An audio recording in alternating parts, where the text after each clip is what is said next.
We have a wonderful guest with us tonight, Dr. Su. Dr. Su was so grateful for your time. So yesterday, some of our members already enjoyed your witness, your humor, and all of the knowledge you dropped yesterday. And today, we're even more grateful to have you with us, and we can see you, we can interact with you. You are truly impressive, and you already inspired so many of us. So Dr. Su Xu is a managing partner at Amino Capital, and her focus areas of seed and Series A investment, including data-driven solutions. She was interim CEO of Candy House and Satisai.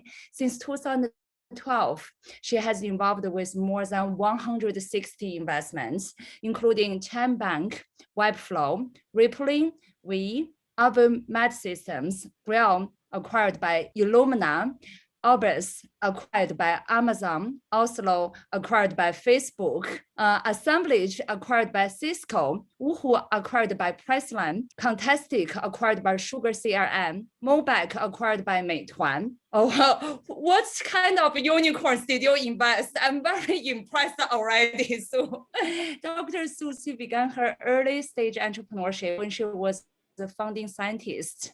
She has 3 patents over the 20 journal publications, and previously was a postdoc fellow at Stanford.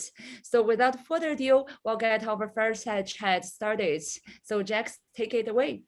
Oh, amazing. Wow. What fascinating experience and just so incredibly inspiring, Dr. Su. So tell us a little bit about your journey and your career. How did you wind up where you are today, and what was that path that got you there? Yeah, thank you, Jacqueline, for the very very good question, and then I really it actually brought me back to my own story. I got inspired by a lot of really great women in Bay Area. I actually grew up in China, in close to a town. I mean, close to Shenyang. So I actually grew up in Dalian, which is like you can think of a town really close to Japan and South Korea, North Korea, that kind of area. So it's more like a peninsula. And then I came to the States when I was doing my undergrad in University of Utah. And in Utah, I was already considered pretty old in terms of like a marriage, because most of the kids there, they already got married right after high school. And then I was there. I was like really difficult to find a boyfriend. and then it actually forced me to get on Facebook and pretty early, and then LinkedIn, and then try to find people like me, like myself. And then so it's pretty early social networking. And so it actually grew a habit of myself, even though I was a scientist by training, but I always have this like social networking habits. And then it came natural to me to learn about the secret. I always want to know the secret of social networking and the viral factors. So when I was at University of Utah, I was doing research in my undergrads, and I met really great professors there. I was really lucky.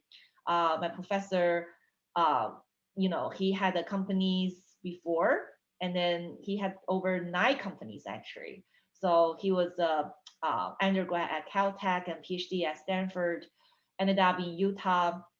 And then I was almost like a, like last student of him.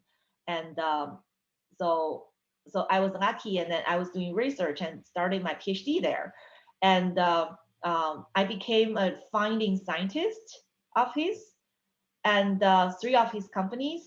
Back then, I wasn't really sure, what's the difference between becoming because I always want to be a professor, always want to be a teacher.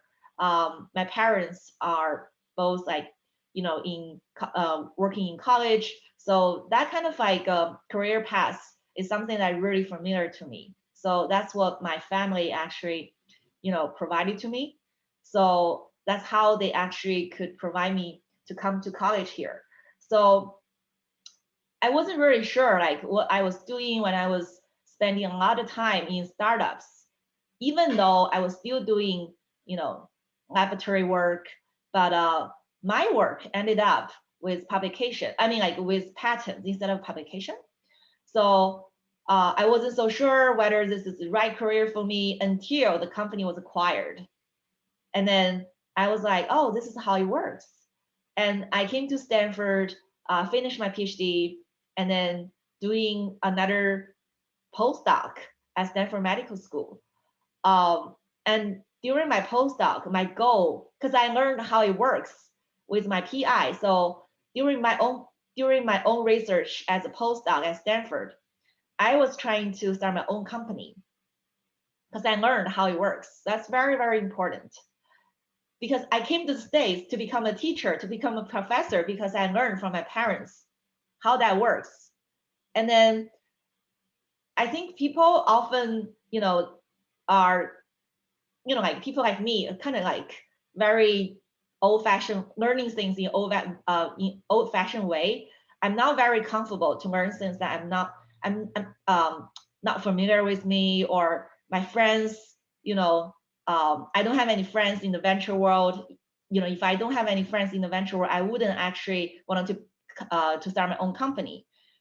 But once I have all these friends, all entrepreneurs, once I was at Stanford, all these people around me, and then, for example, like during lunchtime, if I have time, and then there is a bunch of venture capitalists, bunch of really successful people, and really successful women came on campus to compete for my time. They compete to actually for my attention.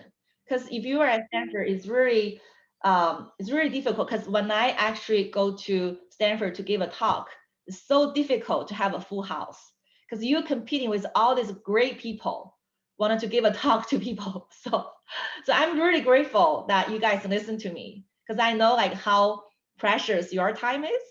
So I really wanted to be a conversation, and all these people buy us lunch, right? And then I learned, how fundraising works, and then they're sharing the most valuable core skill set they grow during their whole career to become so successful. And then I've learned Jack Ma speaking there. I've learned like Bill Gates speaking there. I've learned I was having like lots of the partners on Sand Hill speaking there. Lots of the lawyers actually speaking there, talking about how to protect your patent. And then, so at Stanford, you have this like Sand Hill, like Page Mill. So most of the legal firms are at Page Mill. So you come to Page Mill to patent your research. And then you go to Sand Hill to raise money. And once you raise money, you come to downtown Palo Alto to start a company. That's where like Google and Facebook started. So I think I really took advantage of Silicon Valley culture. I really took advantage of how Stanford works. I don't think Stanford is a better school because of the academia. I don't think Stanford is a better school because of the students. I think Stanford is a great school because all these people contributing to campus. And then, so there were three things I think really helpful in Silicon Valley. Even in any entrepreneurial environment, I think like when I was at Chicago, they have this 1871 is an incubator. So the incubator was hosted by Chicago government. And then what they were saying is Silicon Valley in a box. And when I was in Austin, they have this Capital Factory. Also, they wanted to be a Silicon Valley in a box. So to me, what's in their box are three things. One is capital. So I think Silicon Valley has a lot of capital. 40% of US venture capital general partners are in Silicon Valley. So we're really competing to be a better firm. So that's how we really, because we're not the only one. There is like tons of firms in Silicon Valley. So we really wanted to be a very good one. So that's very helpful. And then it's also very helpful for entrepreneurial talents in Silicon Valley. And that's the first pillar. And second pillar are the tech giants. So in Silicon Valley, there is like Facebook, LinkedIn, you name it. There are so many tech giants in Silicon Valley, Tesla, and so that's very important. So they are able to pay really high salary to return talents from all over the world, even from China. There, I know like Eric Yuan, the founder of Zoom. So Cisco actually hired him, even though he never had a US degree, because he's a top tier engineer, and then Cisco hired him right from China, and then so he became like one of the newest billionaire in the US. That's amazing. That's just amazing. So those tech giants are able to pay high salary and then sponsor H-1B for immigrants. That's so important for the success of Silicon Valley. And then the third pillar is actually talents. So because there is like Stanford attracting people, and there is like I think most of the people actually starting companies in Silicon Valley, in their founding team, they're always being immigrants, always being immigrants. Even Elon Musk is immigrant, and Sergey Brin is an immigrant. So yeah, so there is so many immigrants. So when we were immigrant, when I was in Utah, I was so scared. I don't feel like I can do anything I want. I felt like, if I, so, like in Utah or somewhere else, and then if you are Chinese people, and then you're walking in with native speaking American people, and then your, people that actually you're meeting will think you're the secretary or you're the scientist. They wouldn't think you're the CEO. That's very, very natural in Utah. But in Silicon Valley, even you're a woman, you're Chinese, you're immigrants, and then people work for you. So that's very natural for people to think, oh, maybe this is my boss, so that's fine. This is my investor. So I felt like as immigrant, when I came to California, I felt like this is so incredible, and this is somewhere, if not California, I probably will go back to China to start my business. So I think what happened right now is entrepreneurial spirits, or a lot of the cities in the whole US are trying to adopt this entrepreneurial, like Silicon Valley in a box. And then you can actually think of Austin. So Austin right now is growing extremely fast because they have tech giants moving there. Elon Musk himself is moving there, and you have like money is moving there. A lot of the VC fund, they start to have an office in Austin. And you have, like even us, we have a venture partner in Austin right now. And you have talents, and you have UT Austin, you have the local talents, you also have the tech giants attracting talents there. So I think Austin is definitely coming up. And then just look at the housing market there. So, and then you have Seattle, the so-called Silicon something. And then you have San Diego. There's a lot of healthcare talents, healthcare VC firms. Of course, you have New York, and you have LA. And in LA, there is like consumer brands, there is like entertainment. So the culture is so different each state. I mean, in Silicon Valley, the culture is mostly product and data driven. So in Silicon Valley, so now I have a jacket, but oftentimes I just have a hoodie, and nobody cares because they only care about your product. So if your product can go viral, who cares what you wear? But in LA, I love to speak on, like to sit at the Santa Monica beach and watching people, because most of the people are in entertainment business. So they themselves are their own products. So like if you were actually, because my in-laws live in Santa Monica, so I spend time on the beach and, just watching people. And then who knows, you will meet somebody who can actually, give you opportunity to audit for, like certain field, like certain films or TV shows. So it's totally different culture. And then in New York, there's the financial, center of the US. There's, like entertainment, journalism. So I think that's different culture. And it actually, a lot of rich people in there. So it's a lot of investors in there, a lot of private equity in there, Wall Street in there. So when people compare rich, like they compare maybe like New York with Hong Kong, New York with London. So they never compare Silicon Valley with something else. So Silicon Valley just doesn't represent rich. That's very interesting to me. Because recently I've learned in newspaper that the last year, there were more billionaires in Beijing than in New York City.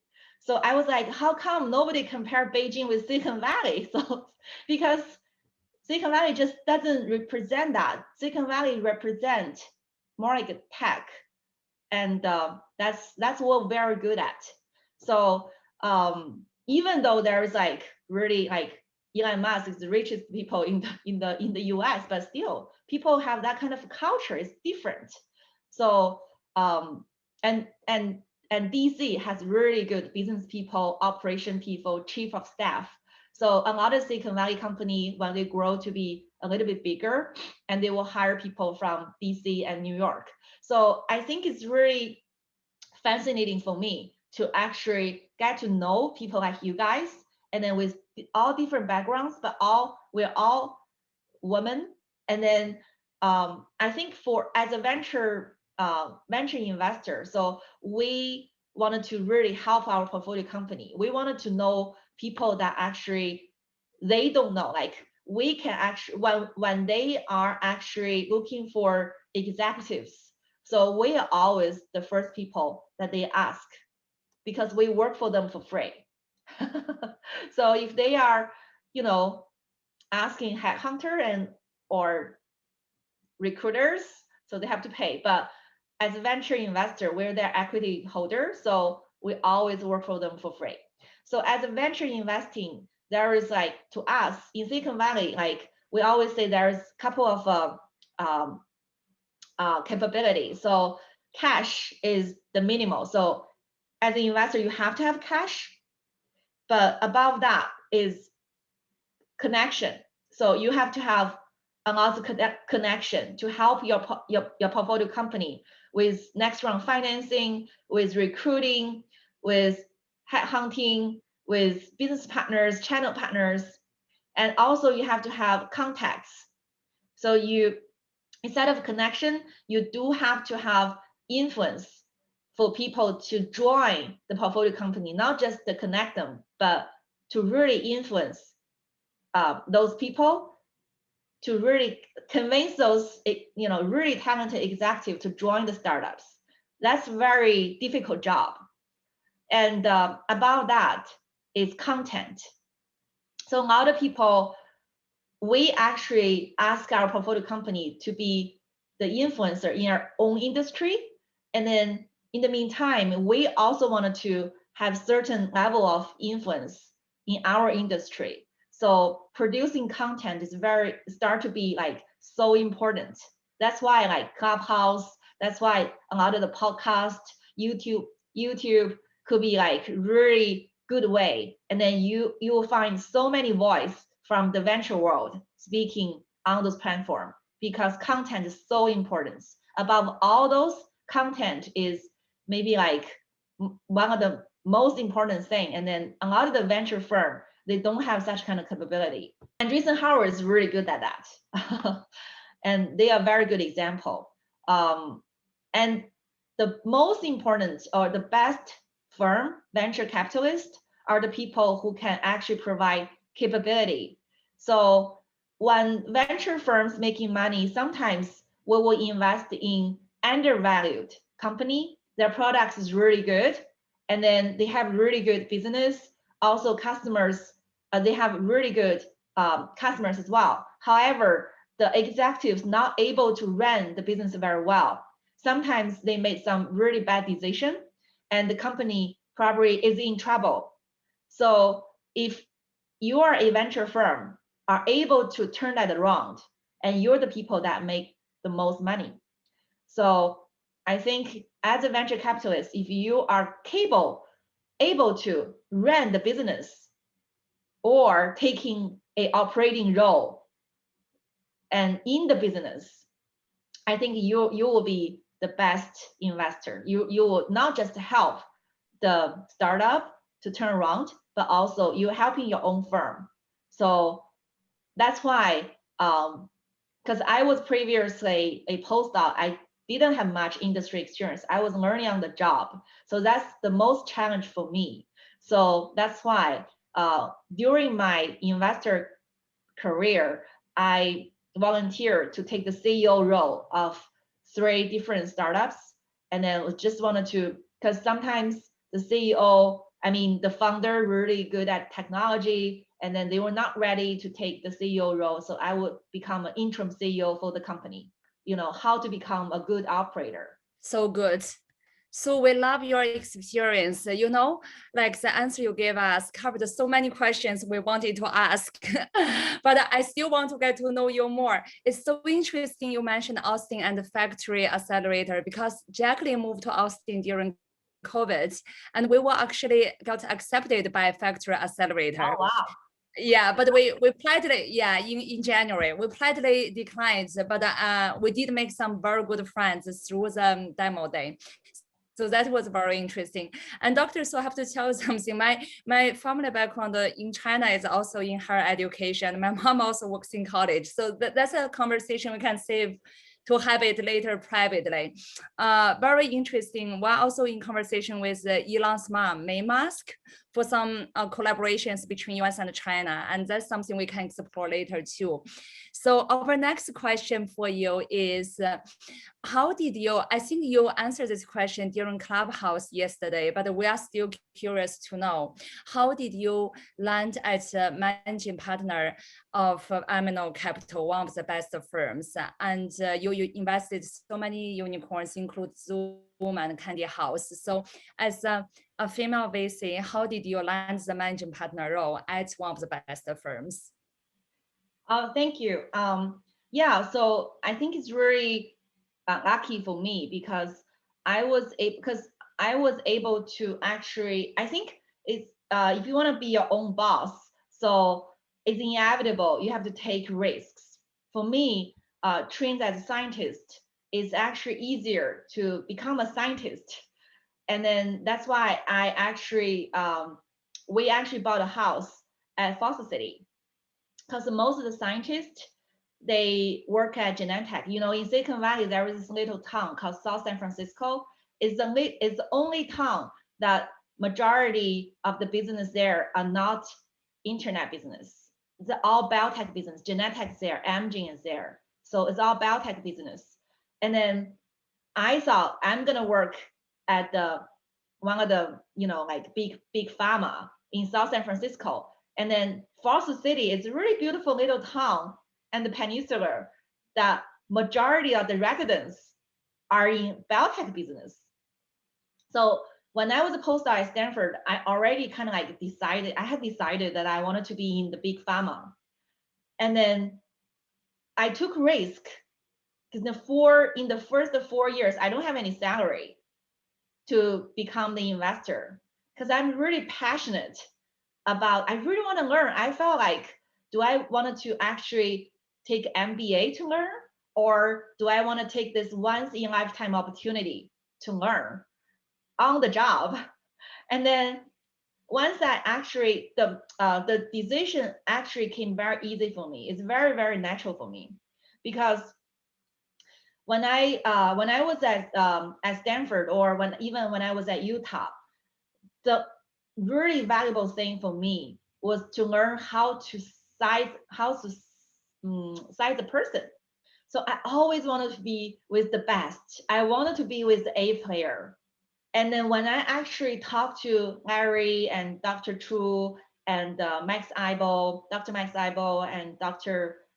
David Wei and also Jin Wu. So those are the people that's so successful. They joined Google really early, and then they just created really awesome product. And then, they didn't start Google themselves. They just become successful by joining Google early. And then when the magic happens, so it will encourage people to do it again. So I felt like I'm confident that I want to do it again. So remember, like when we it's very natural, like how it works. Like it's more like a positive loop response. So when actually Zoom went IPO, so many of the Zoom angel investor became our investor of some of our projects because they have seen magic happened. So the next thing they do, the money they made, they want to contribute back. They felt like, I can do it again. Somebody must have the talents and they can be the next Zoom. So that's why they did again. They invest the money that they earned from Zoom. So that's what I learned. I felt like these people are so successful and then they want to do it again. So in what way? And they want to do it by investing early. So I felt like I've learned how it works in biotech. I know how it works, and then I'm ready. I wanted to do it again. I wanted to actually invest in talents. So it's so natural for me. I think the best decisions were made when you're so passionate about certain things. And then you can't sleep until you make decision that I want to get up and I want to do this. So I just I couldn't sleep for a couple nights before, I had this idea. After I had this idea, I felt like I have to do this. So I think for me, I think my experience the last 10 years, 9 years, I felt like I'm very satisfied with myself. And because I'm just very passionate. So good, Doctor. So I have to tell you a story. So before Philly, Jax was one of the founding partner of a previous company. And she told me when she was sleeping, all she thought of was Philly, because during the day she was a founding partner for another company, but when she was sleeping, she was like, I couldn't stop thinking about Philly. So, and then she joined us full time, which is so similar to you. And another question is like, because we know like VC is a very intense role and a very meaningful role because you help entrepreneurs and startups grow, but also your daily routine is not that traditional, because some of this is you don't even have to go to the office. You just make coffee meetings and meet people. So where are you in your office setup, or you actually don't go to office that much? Because when we have those kind of stereotypes of like VCs, you really have coffee meetings, you don't have to go to office. And right now during COVID, are you still working at home, or you back in your coffee meetings setups? And how has this experience been for you, and how has it involved in the financial and venture capital worlds? I know there were people actually could spend the whole day sleeping. I'm not admire them because I actually, if I want to do that, I could do that. But you always regret if you kind of like just sleep the whole day, right? So I felt like we actually start the day 7:30. So either in the office or being online. And me and my partner. Nice. And Harry is really disciplined people. I learned so much. He was my mentor. If not him, I probably will be a person that sleep the whole day, not getting up. So, because I'm so tired sometimes, you have to like in the US, somebody gave me this poster, get up, dress up, show up, never give up, right? So it's really good poster. So for the last 9 years, I have been trained by Larry and be online. Like even during COVID, be online 7:30 every morning. Every morning, it's a torture. But in the meantime, once I was in front of the people and in front of him, and then in front of the entrepreneur, I immediately felt the passion. I immediately felt like I wasn't working. I'm just really passionate about doing these things. And then it's really good because I was trained as scientist, remember? So as scientists, we are so I don't really use my training in terms of my day job, but it's really good training. I always felt like training is beautiful. No matter what kind of training you had, even military training, I mean, it's beautiful because that actually give you a methodology a mechanism. So it's muscle memory. For me, my PhD research training really helped me. So, but only thing is I couldn't get up early because during my research, and then you don't have to, a scientist, you don't have to get up early. So I was trained really at Amino, getting up really early. That was trained by Amino. But during my PhD, I was trained to work on something that's completely unknown. So something that never exists before. I feel very comfortable to be in that field. So the mechanism is you do some research. That's like venture due diligence research, or industry vertical research, domain research. You do a lot of research. And then the next thing is from the research, you will have a proposal. You'll think of something that never exists before based on your research. That's like entrepreneur's idea. Never had it before. The first something in the whole world. And you have a proposal. It's just like a PhD. You have a proposal. And then in research, you will raise some government funding to fund your proposal. And then you will have probably three different ways, three different experiments to actually execute and then publish. And your research is done.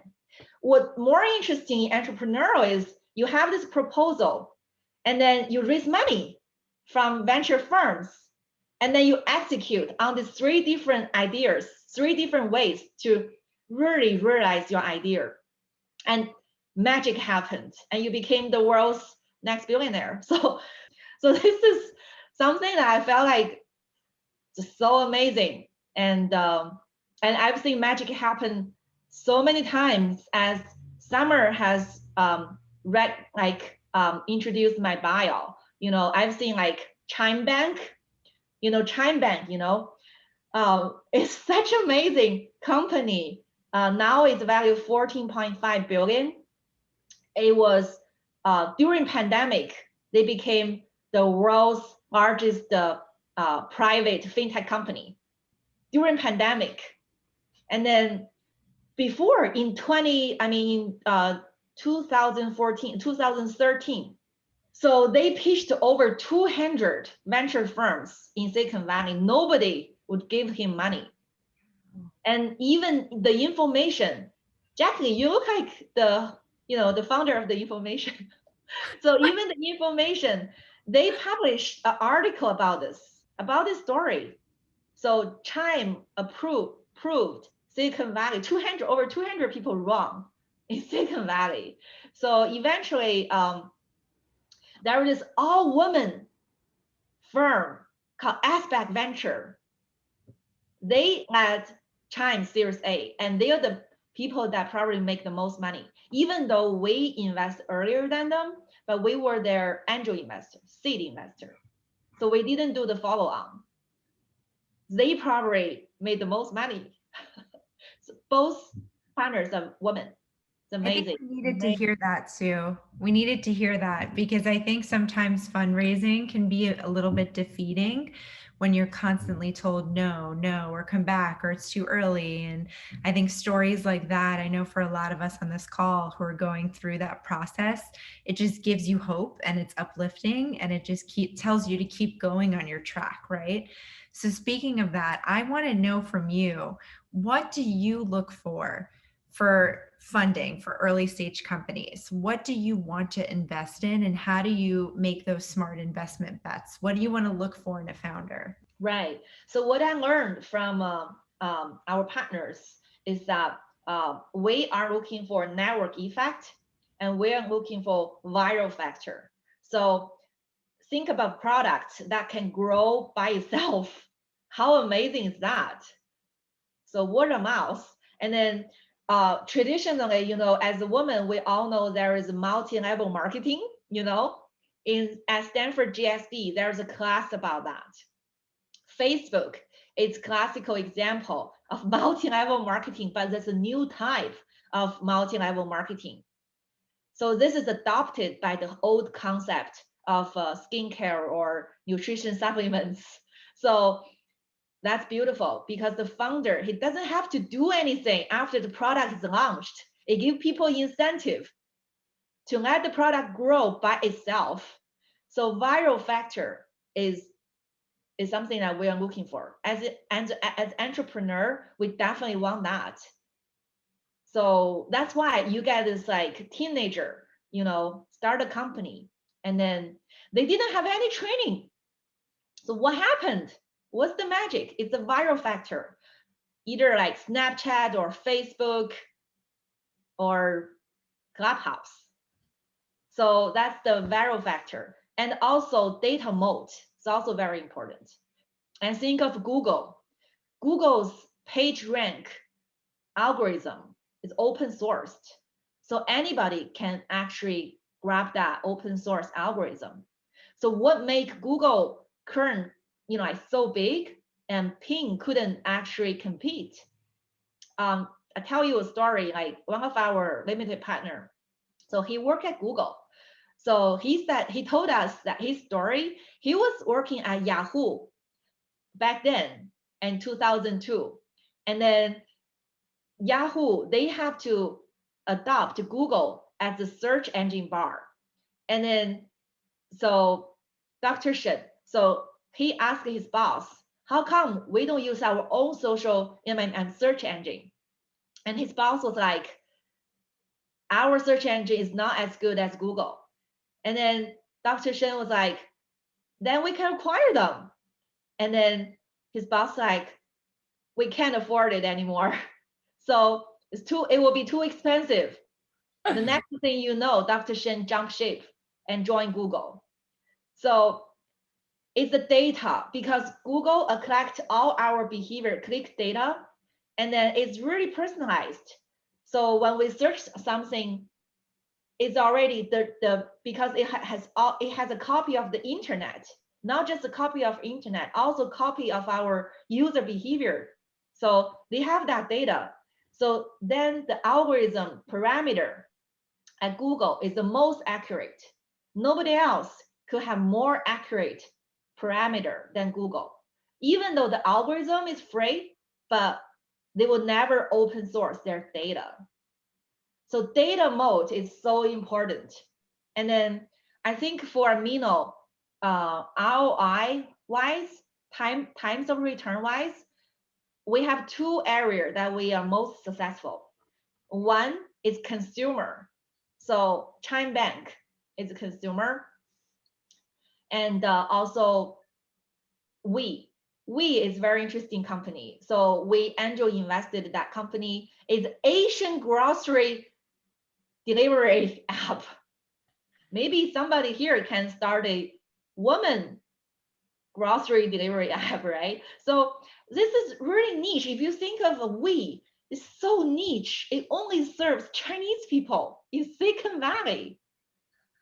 And it became a $2.8 billion company led by DST.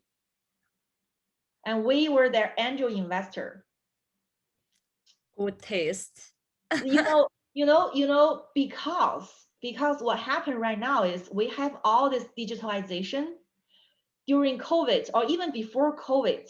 This is so trending that even just, so for example, like I really like hip hop, right? And then if I like Chris Brown, and then because of YouTube, everybody will listen to Chris Brown. And nobody want to listen to somebody in my city, even though he's the best in my little Menlo Park. I won't listen to him. I only because of YouTube, I don't have to listen to him live. I want to listen to Chris Brown. That's what happened. That's what happened in digitalization. There are so many different verticals that people now are so used to, go to download something. That's how we become so successful. Grocery shopping used to be, you go like maybe 2 miles, within 2 miles, 3 miles, you go to a Chinese people will go to a Chinese grocery store. That's what happened before COVID. But during COVID, you want to download a Chinese grocery store. And then everybody in the whole Bay Area download this one, you only have this one choice, we. And now they become a $1 billion company. Yeah, that's actually what I did in New York City. I downloaded two apps for grocery shopping. Exactly. Yeah, I still use them. Dr. Su, I mean, like time with you is always so fun. And it's like we're learning knowledge from you, but it's so pleasant and time went by so fast. So before I open the floor to our ladies and gentlemen, I want to spotlight our producer, Kit Kelly. Kit Kelly was the head of partnership for Tribeca Film Festival, but she joined us. So she produced the event with us and we're very grateful. So she's on the line, but she just got sick yesterday. So I just want to thank her. And Dr. Su, when you mentioned the network effect, which is very interesting because, you know, for Philly was startup, we didn't spend any acquisition dollars to acquire new customers. So how we got new applicants is actually through word of mouth organically. So Crystal actually recommended so many applicants to us, and Melina on the line also recommended the applicant to us. So it's like they grow by themselves. We didn't do anything, but we're also grateful for our ladies. So good products actually do speak for themselves. So I really agree with you. And ladies, if you have any questions, feel free to ask Dr. Su or raise your hands or drop your questions in the chat. While we're waiting for the questions to be populated, I will ask a question. So Dr. Su, I know our fund is based in Silicon Valley, right? And one of your startups did acquired by Meitu. Do you invest internationally as well? And do you also invest in China? Yes, yes. We have portfolio company in every continent, and because we are angel like seed investor, we invest anything between angel, seed, Series A, Series B, and then we also do later stage investments through different vehicle. But we're following the top talents, and then if they want to start a company somewhere else outside Silicon Valley, we definitely give them a chance. And then in China, we have like couple successful companies. One is called, as you mentioned, Meituan, and then they are one of the top like companies that in China went public in Hong Kong, and then we enjoy really good ROI. And then another one is Kuaishou, which was actually through it's like a TikTok competitor in China, and then we actually invest through one of our portfolio company, which was acquired by Kuaishou.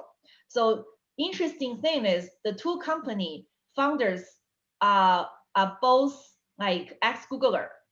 So even that Google left China, but Google actually had a lot of talents in China left over there. So 一起写 was actually founded by ex-Googler, and then it was acquired by Kuaishou. So Kuaishou's founder Su Hua was also ex-Googler, and Mobike was founded by David Wang, who is ex-Googler, and then Mobike was acquired by Meituan.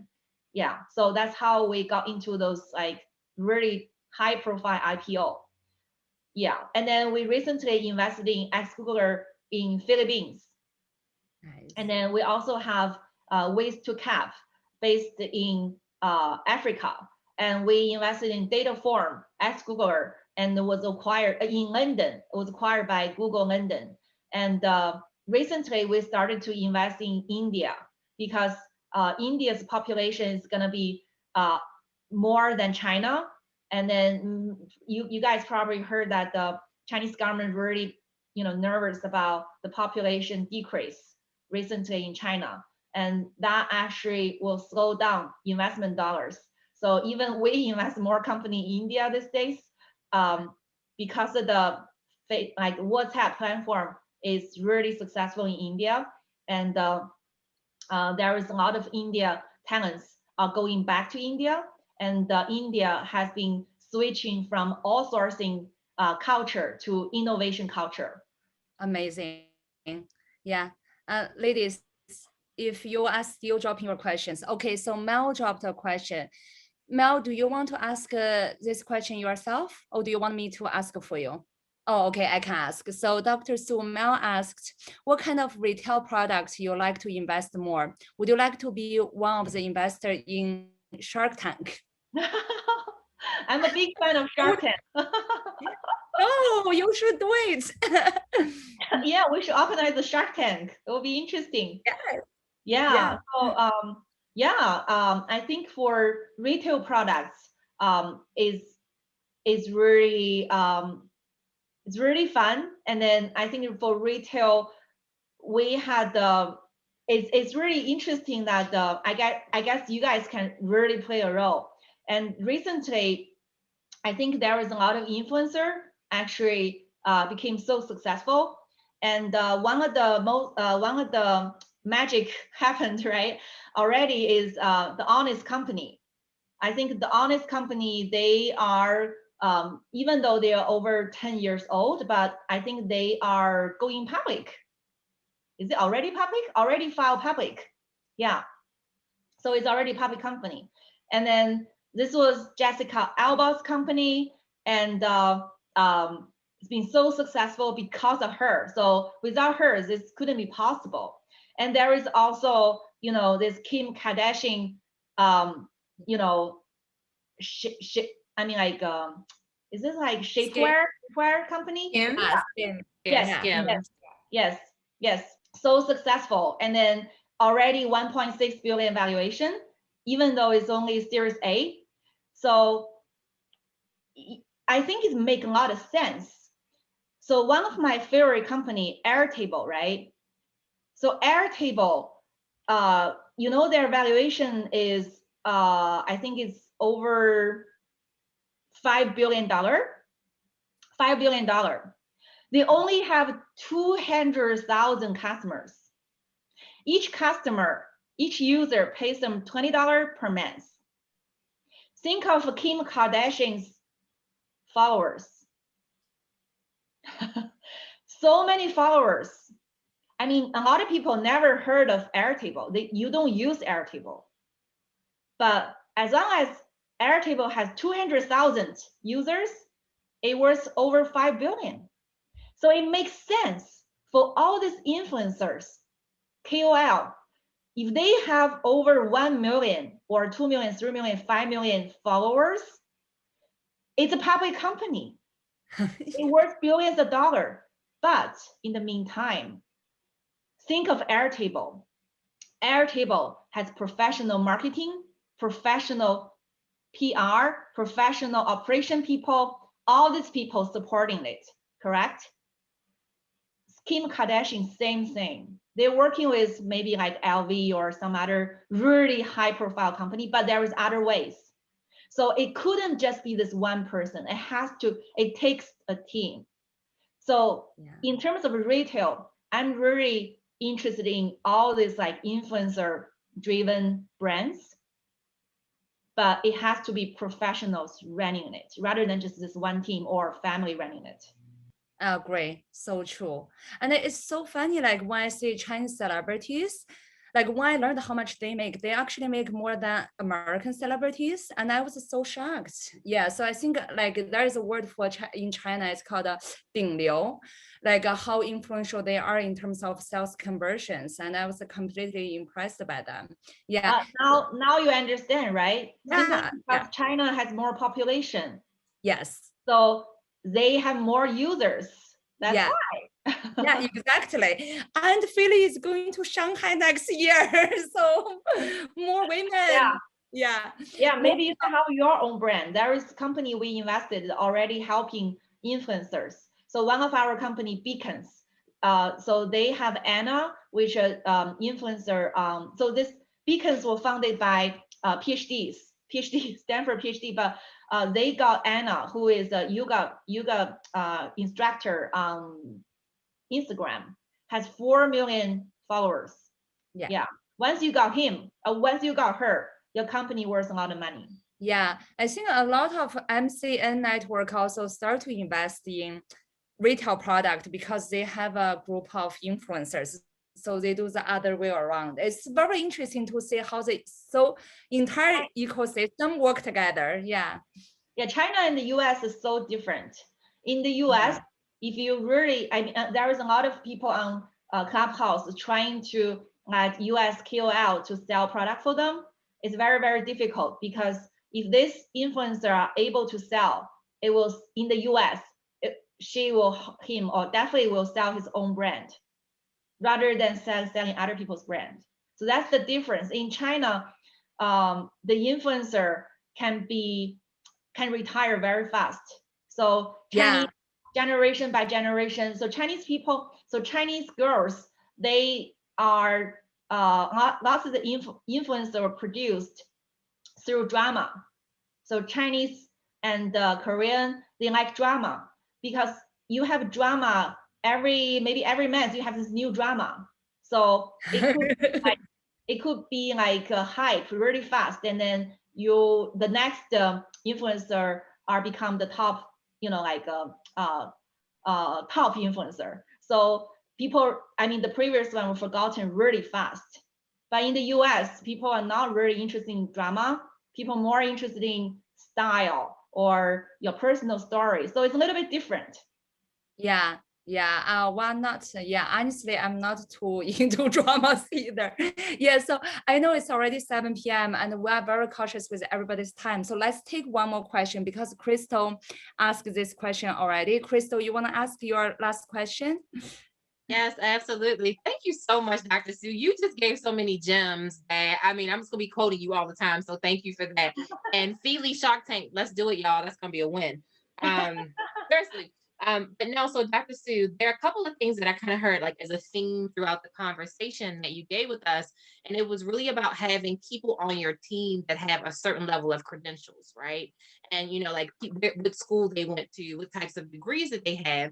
And so for me, I'm a solo founder and I don't have a Stanford degree, right? And so in pitching to investors, what do you think or anyone on the call who may not have that team with that type of credentialing, but they still have a great product, they're a great founder, what things do they need to articulate clearly to still keep the interest or even gain the trust of the investor that they can execute if they don't have those kinds of credentials? Correct. So we actually definitely invest in products, not just people, because one of the company we invested had called Webflow. So the founder was not from Stanford. Is two brothers and their best friends. Three of them started the company, I think, and then the founder he on Twitter he wrote a tweet that he came to the States from Soviet Union when he was 5 years old. And then now his company worth $2.1 billion. And then he didn't go to top like Stanford or Ivy League schools. So that was an incredible story. And then I think how he did it was really, through the products. So he has this website that everybody can actually build, can build a CMS, a content management website. So without coding. So he actually literally created a no code domain, which became so hot right now. So I think when we actually looking at his company, he already have the first product launched. So the data looks really good. I mean, when you actually hit seed round, even at seed round, so if you already have traction, that's very helpful. And then I think in Silicon Valley these days, there are companies that actually raise money without anything because most of them were actually in artificial intelligence. So they were probably professors or PhDs from some top-notch university, and then they didn't actually have working experience before. They don't have any money. In the meantime, they have so many years of training, and then they actually want to do something autonomous driving, all those like an unproven domain, but high certainty. Everybody wants it. If it's successful, it's going to be huge. And then they will actually come to the venture firm, and venture firm we felt like, yes, sometimes we have to do this because, if this domain exists, it could be just you guys, right? Because you're probably from the best top laboratory. But other than that, even in state round, people want to see traction. So Crystal, as long as you have traction, and then I think it doesn't matter in terms of earning trust by investor. I think is to contribute, something that actually. So a lot of times we talk to an investor, and then if the investor criticize my idea, and then I feel like you don't trust me, and I feel like I don't want to talk to you anymore. I will prove you wrong. So many years ago, I might write you a letter. I'm successful now, and then you're wrong. So that's very natural. That's common sense. But in the meantime, I would say sometimes I ran into somebody that I didn't invest in him, and then on University Avenue, we were having lunch, and then he talked to me. I was happy. I want to spend another 30 minutes or an hour to talk to him. And even though we didn't invest in him the first time, and then second time I talked to him, maybe we invest in him. So it's about contributing, because I already spent an hour, having this meeting with this entrepreneur. My purpose is actually to build a relationship rather than just enjoy criticizing people. I don't think so. So I really wanted to contribute my idea. So in the meantime, I wanted to learn, maybe, if you can contribute to me, maybe you recommend somebody to me, I felt like, this is really good conversation. And then that's trust there. So I think it's just contribute to each other. You just be honest, and then, yeah. So it would just make each other better. Yeah. Thank you so much. That was Sure. great. Thank you. Yeah. Yeah, Dr. Sue, this has been wonderful. And everybody here, so if you haven't followed Dr. Sue on Clubhouse, you have to follow her. Her handle is @SueFly. And Dr. Sue, I know we can, if we want, we can talk to you until the next year or maybe next century. But our time is up for today, but we will keep talking to you and keep building the relationship. And ladies, hope all you have a great night. And Jacqueline and Kat, I'll pass it to you. Thank you so much, everyone. Dr. Sue, that was absolutely incredible. We greatly appreciate you. If anyone would like to further connect with Dr. Sue, ask questions, maybe perhaps even shoot over some pitch decks or get feedback, I know Dr. Sue is very helpful and supportive for our community. So thank you so much, Dr. Sue. Really appreciate you. And Kat, if you have any updates for the tribe, feel free to jump in.